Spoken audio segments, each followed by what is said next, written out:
तो ज्यादा से ज्यादा हम मुर्गे पे दौड़ते हैं, क्योंकि थोड़े पैसों का वही है, और थोड़े पैसों में राजी होने वाली जात सिर्फ अल्लाह की और कोई नहीं।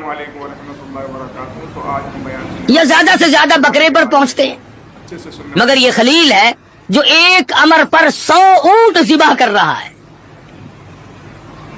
दूसरी रात को ख्वाब देखा तो फिर भी 100 ऊंट कुर्बान कर दिए।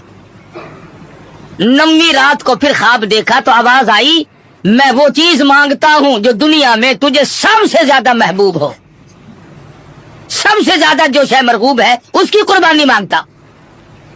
बस समझ गए कि इस्माइल अलैहिस्सलाम से ज्यादा इस कायनात में मुझे कोई प्यारा नहीं है, उसकी कुर्बानी मांगी जा रही है।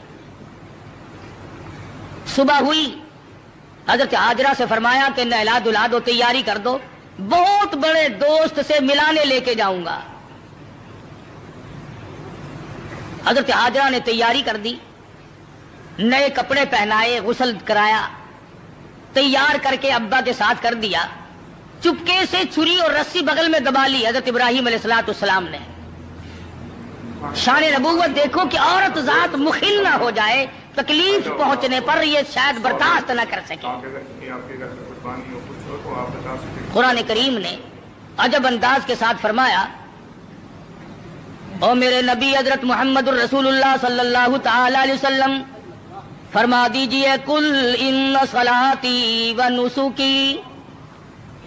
काली कमली वाले सल्लल्लाहु अलैहि वसल्लम कुल कहो, फरमा दो, समझा दो, लोगों को बता दो, आगाह कर दो, इन्न सलाती व नुसुकी, मेरी नमाज भी, मेरी कुर्बानी भी, चलो हमने मान लिया इबादत के दर्जे में जो होंगी वो अल्लाह के लिए हो जाएंगी, बाकी अल्लाह मियाँ के लिए नहीं। फरमाया जिस किस्म की भी नमाज हो मेरी वो नमाज भी, और जिस तरह की कुर्बानी हो मेरी वो भी। और हुजूर अलैहिस्सलाम को हुक्म होता है, ओ काली कमली वाले ज्यादा वजाहत कर दे इन लोगों के सामने।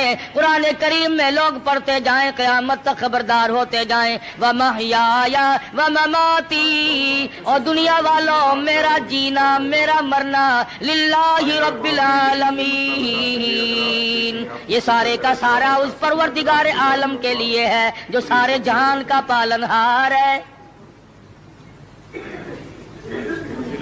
मेरे लब भी अगर हिलेंगे तो उसी जात के लिए, मेरा कदम हरकत करेगा उसी की रजामंदी के लिए, मेरा हाथ हरकत करेगा उसी की रजामंदी के लिए, मेरी आंख अगर इशारा करेगी वो भी अल्लाह की रजामंदी के लिए। व महयाया व ममाती, ओ लोगो मैं मदनी करीम सल्लल्लाहु अलैहि वसल्लम का मरना जीना सारा उसी की जात के लिए है। चलो जी, नमाज भी अल्लाह के लिए, कुर्बानी भी अल्लाह के लिए, आपकी जिंदगी भी अल्लाह के लिए, आपकी मौत भी अल्लाह की रजा के लिए। लेकिन कुछ ना कुछ तो बीच में जगह निकल आएगी जो हम गैरों के लिए किया करेंगे, मजार वालों के लिए किया करेंगे, कब्रिस्तान वालों के लिए किया करेंगे। फरमाया ला शरीक ला, और दुनिया में रहने वालों मैं मोहम्मद रसूलुल्लाह सल्लल्लाहु अलैहि वसल्लम तुम्हें तालीम देता हूँ, मैं तलकीन करता हूँ, मैं तुम्हें तबलीग करता हूँ। ला शरीक ला, उस परवरदिगार का कोई साझी और शरीक नहीं। वबिज़ालिका उमिरतु व अना अव्वलुल मुस्लिमीन, और दुनिया में रहने वालों मुझे खुदावंद करीम ने हुक्म दिया है, मुझे अमर मिला है कि सबसे पहला फर्मा बरदार मैं बनूं।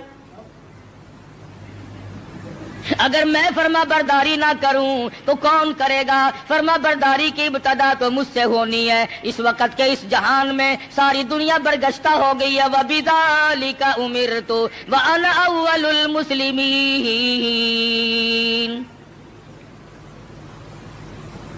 आपको ये मकाम कहां से मिला? कुर्बानी अल्लाह के लिए करनी, नमाज अल्लाह के लिए पढ़नी, जिंदा रहना मर जाना अल्लाह के लिए। फरमाया मेरे दादा खलील ने खुदावंद करीम के अहकाम को पूरा करते हुए सब कुछ कर दिखाया। 9वीं रात को जब ख्वाब देखा, मेरी राह में उस चीज का सदका करो, वो चीज लाओ जो तुम्हें सबसे ज्यादा महबूब हो, प्यारी हो। सुबह उठ खड़े हुए, तैयारी कर ली, समझ गए कि इस्माइल अलैहिस्सलाम की कुर्बानी मांगी है और बात कोई नहीं। اہلیہ کو نہیں بتایا، عورت ذات ہے پریشان نہ ہو جائے، گھبرا نہ جائے۔ اسی کو حفیظ کہتا ہے اٹھا مرسل اسی عالم میں رسی اور تبر لے کر، پے تعمیل چل نکلا خدا کا پاک پیغمبر۔ رسی اور چھری تیار کر رکھی ہے، خدا کی قسم کیا نظارے آئے ہوں گے۔ اسماعیل علیہ السلام کی انگلی ابراہیم علیہ السلام نے پکڑی اور ہزاروں بلائیں لے کر سر پہ ہاتھ پھیر کر حضرت ہاجرہ علیہ السلام رخصت فرما رہی ہیں۔ تھوڑی دور گئے ہوں گے، شیطان کو بڑی تکلیف پہنچی کہ اگر یہ بات چل نکلی کہ اللہ کو راضی کرنے کے لیے اگر اپنے بیٹے کے گلے پہ چھری چلانی پڑے تو اس سے بھی گریز نہ کرو، تو پھر تو بہت اونچا مقام بن جائے گا انسان کا۔ شیطان آیا، حضرت ہاجرہ کے پاس آیا، بزرگوں والی شکل بنا کے آیا۔ شیطان کو بھی پتا ہے نا کہ لوگ اس شکل سے جلدی دھکا کھاتے ہیں۔ تسبیح ہاتھ میں لے کر، اتنا بڑا سوٹا لے کر تو السلام علیکم حضرت ہاجرہ کے پاس بزرگ بن کر آیا قربانی کے بارے میں اور کہنے لگا اسماعیل کہاں ہے؟ علیہ الصلوۃ والسلام فرمانے لگی اپنے ابا کے ساتھ گئے ہیں۔ کہاں لے گئے؟ کہ یہ بتا رہے تھے کہ میں کسی اپنے دوست سے ملانے لے کے چلا ہوں۔ کہنے لگا ملانے نہیں گئے اور ذبح کرنے گئے ہیں۔ آج تک کسی باپ نے اپنے بچے کو ذبح کیا ہے؟ کون اتنا شقی القلب ہے جو اپنی اولاد کی گلے پہ چھری چلا دے؟ شیطان بھی سچ بولنے پر مجبور ہو گیا، کبھی کبھی شیطان بھی سچ بولنے پر مجبور ہو جاتا ہے، مگر یہ مسلمان ہے، موت کے فرشتے کے آنے تک سچ بولنے کا عادی نہیں۔ شیطان بھی کبھی کبھی سچ بول جاتا ہے، مسلمان نے کبھی بولنا ہی نہیں۔ چھوٹا بڑا امیر غریب عوام حکام جھوٹ بولنے میں لگے ہوئے ہیں، دھوکہ دینے میں لگے ہوئے ہیں۔ اللہ میاں فرماتے ہیں یخادعون اللہ والذین آمنوا وما یخدعون الا انفسهم وما یشعرون۔ اللہ میاں کو دھوکہ دیتے ہیں، اللہ دھوکہ نہیں کھا سکتا ہے، وہ علیم بذات الصدور ہے۔ فرمایا اس پر ایمان رکھنے والوں کو دھوکہ دے دیا جاتا ہے۔ خداوند کریم فرماتے ہیں انہیں بھی دھوکہ نہیں دیتے ہیں، اپنے آپ کو دھوکے میں ڈال رہے ہیں۔ لا یغرنک تقلب الذین کفروا فی البلاد۔ شیطان کہنے لگا ہاجرہ خلیل مجبور ہے۔ کائے کی مجبوری آ گئی؟ جب وہ مجبوری اس لیے اللہ پاک نے قربانی مانگی ہے، خداوند کریم نے قربانی مانگی۔ خلیل چھری اور رسی ساتھ لے کے گئے، حضرت ہاجرہ رونے لگی، اے ابراہیم یہ تم نے کیا کیا، مجھے کیوں پیچھے چھوڑ گئے؟ اللہ کی راہ میں جب اپنے بچے کو ذبح کرنا تھا تو مجھے عورت سمجھ کر کیوں چھوڑ گئے؟ رب اکبر کی قسم جب اللہ کا نام لے کر میرے لگتے جگر کے گلے پہ آپ چھری چلاتے میں ہاتھ پکڑ کے بیٹھ جاتی۔ بتا سکے اگر آپ کے کہیں آپ کو پوچھا جائے تو آپ بتا سکیں اگر آپ او میرے خلیل آج قربانی کرتے بچے کو ذبح کرتے، کم سے کم میں پاس کھڑی ہو کر جھولی پھیلا کر قبولیت کی دعا مانگتی۔ آپ دوسرے کو بتاؤں گے اس کے بارے میں فضیلت تو میں اس مالک کی کائنات کے امر کے سامنے سر بسجود ہوں، میں سر جھکاتی ہوں، اور یہ تو ایک اسماعیل ہے، میرے ہزاروں اسماعیل ہوں۔ رب ذوالجلال قربانی مانگے، او مالک کی کائنات تیرے جلال کی قسم، تیری عزت کی قسم، تیری الوہیت کی قسم، میں تمام کو تیری راہ میں قربان کر دوں، مجھے کوئی پرواہ نہیں، میں عورت ہوں لیکن ہے میرے پروردگار میرا یقین بڑا جوان ہے، میرا اعتماد تیری ذات پہ ہے، تجھے راضی کرنا میری زندگی کا مقصد اور حاصل ہے، تیری مرضی، یہ اولاد میری نہیں تیری ہے، میرے پاس تو یہ امانت ہے، جب چاہے تو لے لے۔ ماشاءاللہ اگر آپ یہاں تک تو کمنٹ میں ضرور بتانا۔ میں اپنی اولاد کو اپنی سمجھتی ہی نہیں، بے شک آپ یہ ہے تیری عطا کردہ۔ ہو سکے تو اپنے شیطان کہنے لگا ہاجرہ کو سوچ لے، وقت ہے اب بھی، اس کی फजीलत मालूम कुछ रोना धोना शुरू कर दे, पीछे चली जा, रास्ता मैं बता दूंगा, जाके छुड़ा लो। तेरा लख्ते जिगर है, तेरा नूरे नजर है, कितना हसीन है, कितना खूबसूरत है, कितना जमील है, शक्ल देखो कितना प्यार आता है, उसको सिवा करना कोई अक्लमंदी नहीं। फरमाने लगी बस कर लाइन, बस कर लाइन अपनी कालों की भी, मैं भी तैयार हूँ मेरा इस्माइल भी, मेरी कुर्बानी मांगे मैं ज़िबा होने को तैयार हूँ, बसद शुक्र कुर्बान होने को तैयार हूँ। बड़ी कोशिश की शैतान ने वर्गलाने की, और बड़े नकात है इन एक एक चीज में। ये भी सोचने वाली बात है कि शैतान पहले हजरत हाजरा के पास क्यों आया। शैतान सबसे पहले हजरत हाजरा के पास क्यों आया? वो इसलिए शैतान को भी पता है कि अकीदे के बारे में फिसलने के मैदान में औरत मर्द के मुकाबले में कच्ची होती है। इस तरह कुर्बानी की जाती है, औरत की वजह से बड़े बड़े फिसल जाते हैं। तो आप क्या करोगे? इसलिए मर्द हजार सही अकीदा रखता हो, ला इलाहा इल्लल्लाह मुहम्मदुर रसूलुल्लाह सल्लल्लाहु अलैहि वसल्लम पर, अल्लाह की वहदानियत पर, अल्लाह के मुश्किल कुशा होने पर, अल्लाह के हाजत रवा होने पर, अल्लाह के नजर न्याज का हकदार होने पर तो मर्द का यकीन होता है। लेकिन औरत जब परेशान करती है बेचारा झुक झुक कर साथ लग जाता है। कई लोग जानते थे कि पीर सिपाही का मसला निरा धोखा है, लेकिन जब डंडा बढ़ता था ना, मैं जाऊंगी, फलां गई है, फलां भी गई है, फलां फलां अच्छे अच्छे हाजी, अच्छे अच्छे नमाजी, अच्छे अच्छे इमामों की औरतें गई और साथ तशरीफ ले गए खामिद साहब। तजुर्बा है, औरत जिधर को ले जाए आदमी चल पड़ता है। इसलिए शैतान ने सबसे पहला हाथ औरत के पास आके मारा कि अगर यहां से बात अगर बनी तो यहां से बनेगी। इसका बेटा है, इसका नूरे नजर है, इसका लफ्ते जिगर है, ये आंसू बहाएगी, इब्राहिम अलैहिस्सलाम का दिल कहीं पसीज जाएगा तो बात बनेगी। हजरत हाजरा को फिसलाने की कोशिश की। इमामुल अंबिया महबूब किबरिया हजरत मोहम्मद मुस्तफा सल्लल्लाहु अलैहि वसल्लम पर ईमान रखने वाली सहाबियात ने शैतान के इस गुमान को वो रद्द किया, शैतान के मुंह पर वो मिट्टी मारी। क़यामत तक की दुनिया याद रखेगी कि मोहम्मद अरबी सल्लल्लाहु अलैहि वसल्लम का दीदार करने वाली, कलमा पढ़ने वाली औरत का ईमान कितना मजबूत होता है। हजरत सुमैया रज़ियल्लाहु ताला अन्हा बुरी औरत, तो आज हम बयान सुनने थर थर कांप रही है। तकरीबन 70 साल उम्र है, 70 साल। मक्के वालों को शर्म ना आई, हम किस औरत को तंग कर रहे हैं, किस माई पर जुल्म ढा रहे हैं। पकड़ के लाए, तो नबी का कलमा पढ़ती है? उसने कहा पढ़ती नहीं, खून के कतरे कतरे में बसा रखा है। मेरी निगाहों में वो बसते हैं, मेरे दिल में वही बसते हैं, मेरे कल्ब और जिगर में वही बसते हैं। किसी गैर के लिए कोई गुंजाइश नहीं, मेरे यहाँ सिर्फ उन्हीं का मकाम है। हज़रत सुमैया रज़ियल्लाहु ताला अन्हा के पैरों में रस्से बांधकर सारा मक्का इकट्ठा हो गया।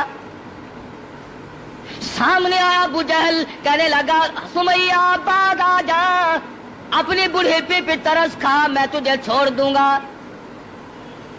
कहने लगी क्यों, क्या मेरा कसूर क्या है, मेरी खता बताओ, मेरा जुर्म बताओ।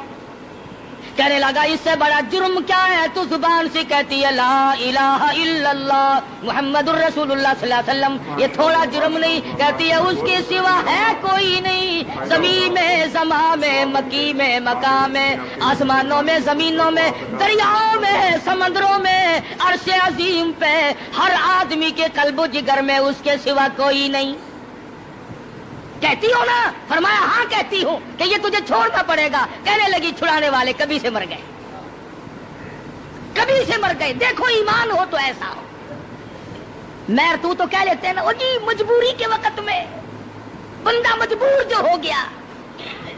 ये सुमैया मजबूर नहीं, काफिरों की हुकूमत है, काफिरों का शहर है, काफिरों की बिरादरी है, सारा जहान कुफर से भरा हुआ है। एक 70 साल की बूढ़ी औरत अपने ईमान पर मजबूती के साथ जमी खड़ी है, धक्का दिया जाता है, उठ खड़ी होती है, अपने ईमान का सौदा नहीं करती। फिर आखिर अबू जहल कहने लगा मैं तुझे चीर कर टुकड़े कर दूंगा या बाद आ जा। हजरत सुमैया कहने लगी अब कमीने چلا جا میری آنکھوں کے سامنے سے، تو مجھ سے یہ امید نہ رکھ، میری کمزوری کو نہ دیکھ، میرے بوڑھے کو نہ دیکھ، میری ضعیفی اور ناتوانی کو نہ دیکھ، بلکہ میرے ایمان کو دیکھ۔ یہ مکے کے پہاڑ اپنی جگہ سے ٹل سکتے ہیں، رب ذوالجلال کی قسم میرے ایمان میں رائی کے دانے کے برابر بھی فرق نہیں آ سکتا، کرنے کا آپ دوسرے کو بتاؤں گے اس کے بارے میں فضیلت ہو؟ نہیں لا سکتا کوئی فرق۔ سمیہ کے چیر کر ٹکڑے تو کر دیے، مگر حضرت سمیہ نے ایمان کا سودا نہ کیا۔ ہر سال یہ دن آ کر مسلمانوں کو توحید باری تعالیٰ کا سبق پڑھا جاتا ہے، ایثار و ہمدردی اور قربانی کا سبق آموز درس دے کے جاتی ہے یہ عید الاضحیٰ بقرہ عید۔ حضرت ہاجرہ کے یہاں سے شیطان اپنا سا منہ لے کر واپس ہوا کہ یہاں تو کوئی بات نہ بنی۔ پھر حضرت اسماعیل علیہ السلام کے پاس آیا کہ یہ بھی بچہ ہے، اگر رونا دھونا شروع کر دے تو کوئی بات بنے گی؟ کہنے لگا بیٹا کہاں چلے؟ کہ ابا کے ساتھ جا رہا ہوں۔ کہیں لے کے بھی چلے ہوں گے کہ جی کسی دوست سے ملانے کے لیے لے کے جا رہے ہیں۔ سنے کا ذبح کریں گے؟ نے کہا بدبخت آج تک کسی باپ نے اپنے بچے کو کبھی ذبح کیا کہ نہیں کیا؟ تو نہیں، پھر مجبور ہوا۔ یہ مجبور ہے، اللہ پاک کا حکم ہے، اللہ کا امر ہے۔ حضرت اسماعیل علیہ السلام نے بھی یہی جواب دیا، کمینے دفع ہو جا، تو شیطان ہے، مجھے ورغلانے آیا ہے، مجھے پھسلانے کے لیے آیا، مجھے بہکانے کے لیے آیا۔ کہاں میرا مقدر اللہ کا نام ہو، میرے گلے پہ چھری چلے، میں اس کے لیے بڑا راضی ہوں۔ میرا مقدر کہاں، پروردگار عالم میری قربانی مانگے اور مجھے ذبح کیا جائے۔ وہاں سے بھی اپنا سا منہ لے کر کے واپس ہوا۔ حضرت ہاجرہ نے بھی کنکریاں پھینک کے ماری، حضرت اسماعیل علیہ السلام نے بھی کنکریاں پھینک کے ماری، وہاں سے غائب ہو گیا۔ پھر حضرت ابراہیم علیہ السلام کے قریب آیا اور کہنے لگا ذرا عقل کرو، ہوش کرو، بوڑھے پے کی اولاد ہے، اکلوتا بیٹا ہے، کتنا خوبصورت نور نظر ہے، کتنا حسین لخت جگر ہے، اور 100 اونٹ قربان کر دو مگر بچے کے گلے پر چھری نہیں چلایا کرتے۔ یہ کوئی دینداری نہیں، یہ تو بہت برا عمل ہے۔ ہر مسلمان کو اس کے بارے میں علم ہونا چاہیے کہ کس طرح قربانی کی جاتی ہے۔ خواب کی بات ہے، شاید آپ کی سمجھ میں نہ آئی ہو، یوں ہی اپنے بچے کو ذبح کر بیٹھو گے اور شیطان انگلی کا اشارہ کرتا ہے، دیکھو حسین کتنا ہے، خوبصورت کتنا ہے، اور کیوں نہ ہو جس کی پیشانی میں، جس کی صورت میں امام الانبیاء محبوب کبریا حضرت محمد مصطفیٰ صلی اللہ تعالی علیہ وسلم کی نور نبوت ہوگی، وہ کتنا حسین ہوگا۔ حضرت ابراہیم علیہ السلام نے بھی کنکریاں ماری، شیطان مجھے بہکانے آیا ہے، میرا تمام تر نظام خراب کرنے آیا ہے، کنکریاں پھینک کے ماری، وہاں سے بھی غائب ہو گیا۔ بڑا پریشان ہے کہ اب کروں کیا؟ اگر یہ قربانی والا سلسلہ چل پڑا تو یہ تو بڑا دیر پا رہے گا، اور لوگ اپنا مقام بناتے چلے جائیں گے اللہ جل شانہ کو راضی کر کے۔ چنانچہ حضرت ابراہیم علیہ السلام جب ایک پہاڑی پہ پہنچے مینا میں، تو سوچا کہ میں کروں گا تو وہی جو اللہ نے حکم دیا ہے، جو خداوند کریم کا امر ہے مجھے کرنا تو وہی ہے، مگر کم سے کم میں اپنی آل اولاد کو دیکھوں تو صحیح، ان کی کیا فراست ہے۔ ابراہیم علیہ السلام نے اپنے بیٹے کو سامنے بٹھا لیا، اور قرآن کریم نے جو باپ بیٹے کی پیاری